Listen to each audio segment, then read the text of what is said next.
So, ito na yung step-by-step procedure para ma-check kung legit nga ba yung iPhone mo.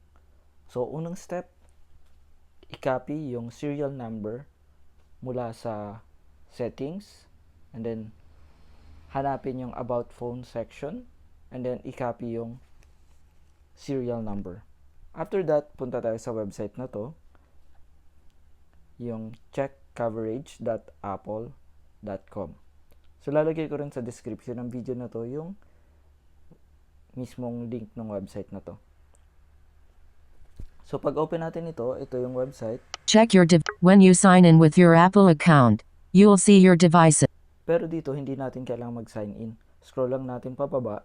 Page 2 of 3. Ito yung field na to, ito yung hinahanap natin. Lalagay natin dito yung serial number. Paste lang natin. Serial number, text field, insertion point at end, misspelled word, edit, select all, undo, scan text, paste. J24QY17M2, submit, button. So, kung mali yung serial number or gawa-gawa lang yung serial number, nakalagay dapat dito ay error. Since meron tayong serial number na tama, click natin yung submit. Submit, button. Loading, ellipsis, loading, ellipsis. So, makikita natin dito, nagbigay ng information yung website. So, lumabas yung iPhone 13, heading level 1. Yung mismong iPhone unit.